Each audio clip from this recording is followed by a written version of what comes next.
দর্শক, আমি মাহবুবা ইসলাম আপনাদের আমন্ত্রণ জানাচ্ছি মানব কণ্ঠে।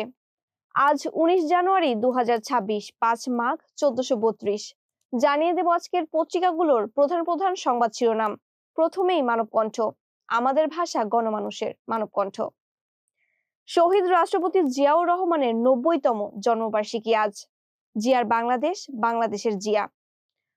রাষ্ট্রপতি জিয়াউর রহমান অগ্রদৃষ্টি সম্পন্ন বিশ্বনেতা। প্রধান উপদেষ্টার সাথে বৈঠক, প্রশাসনের পক্ষপাতমূলক আচরণের প্রতিকার চায় জামায়াত। সংস্কারের পক্ষে হ্যাঁ ভোটের প্রচারে সরকারের ব্যাখ্যা। ইসি পক্ষপাতমূলক আচরণ করছে মির্জা ফখরুল। 71-এ অর্জিত স্বাধীনতা আবার রক্ষা করা হয়েছে 24-এ, খামারবাড়িতে মত বিনিময়কালে তারেক রহমান।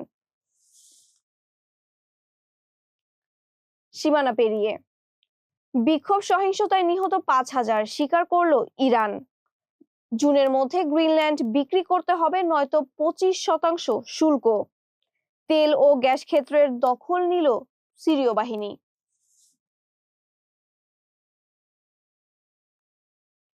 প্রথম আলো। আপিলে প্রার্থিতা ফিরে পেলেন 4 শতাধিক, শেষ দিনে উত্তেজনা। ইরানে বিক্ষোভ ঘিরে নিহত বেড়ে 5000।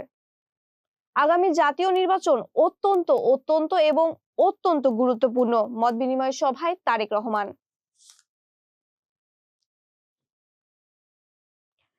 গাজার অন্তর্বর্তী প্রশাসন নিয়ে আপত্তি। ট্রাম্পের শুল্ক ইউরোপকে বিভক্ত করার কৌশল।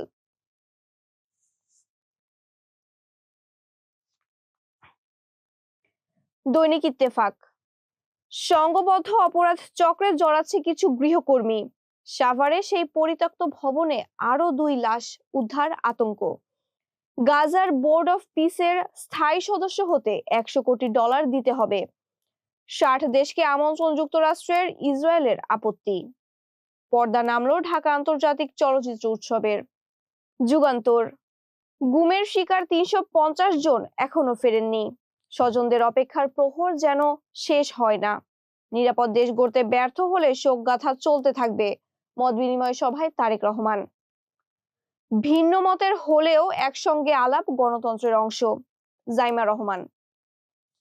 বণিক বার্তা। কোভিডের পর মাথাপিছু বৈদেশিক ঋণ সবচেয়ে বেশি বেড়েছে 2024-25 অর্থ বছরে। রাষ্ট্র পুনর্গঠনে অন্তর্ভুক্তিমূলক মন্ত্রিসভা গঠন করেছিলেন জিয়াউর রহমান। সরকারে গেলে জুলাই শহীদ ও আহতদের জন্য আলাদা বিভাগ হবে, মত বিনিময় সভায় তারেক রহমান।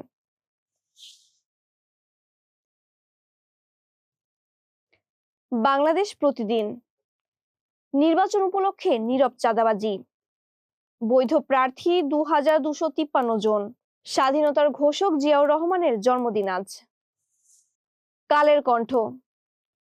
45,000 কোটির অপচয় প্রকল্প, ব্যবসা মন্দা, মানুষের আয় কম, রাজস্ব ঘাটতি 46,000 কোটি।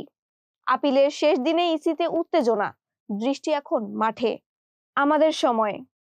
ভোটের মাঠে টিকে আছেন 2267 প্রার্থী। প্রার্থিতা প্রত্যাহারের শেষ দিন আগামীকাল। আপিলেও হেরে গেলেন 212 জন।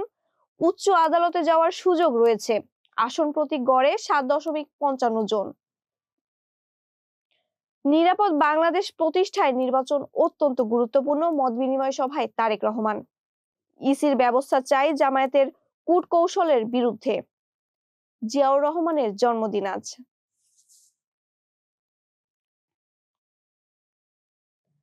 দৈনিক জনকণ্ঠ। প্রার্থিতা ফিরে পেলেন 400 জন। 9 দিনের আপিলে 645 প্রার্থীর আবেদন নিষ্পত্তি। দেশের জন্য কিছু করার আন্তরিকতা সবার থাকা উচিত, জাইমা রহমান।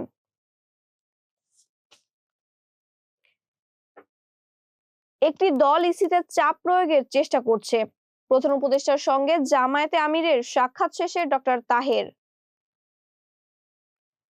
বিমানের লাভজনক ম্যানচেস্টার রুট স্থগিত ঘোষণায় প্রবাসীরা ক্ষুব্ধ। দৈনিক কালবেলা। কারা চায় নির্বাচন বানচাল? অন্তর্বর্তী সরকারকে আরো কিছুদিন ক্ষমতায় দেখতে চাওয়ার বাসনায় নির্বাচন পন্ডের ষড়যন্ত্র দেখছেন তারেক রহমান। রাজনীতিকরা বলছেন ভোটে যাদের ভবিষ্যৎ নেই তারাই বিরোধিতায়। ইসি প্রত্যাশা পূরণ করতে পারছে না, আরো দায়িত্বশীল হওয়ার তাগিদ। গোটা জাতি নির্বাচনমুখী, তাই ষড়যন্ত্র চক্রান্তে কাজ হবে না বলে মনে করেন সংখ্যাগরিষ্ঠ মানুষ। নিরাপদ গণতান্ত্রিক বাংলাদেশ প্রতিষ্ঠায় আগামী নির্বাচন গুরুত্বপূর্ণ, মত বিনিময় সভায় তারেক রহমান।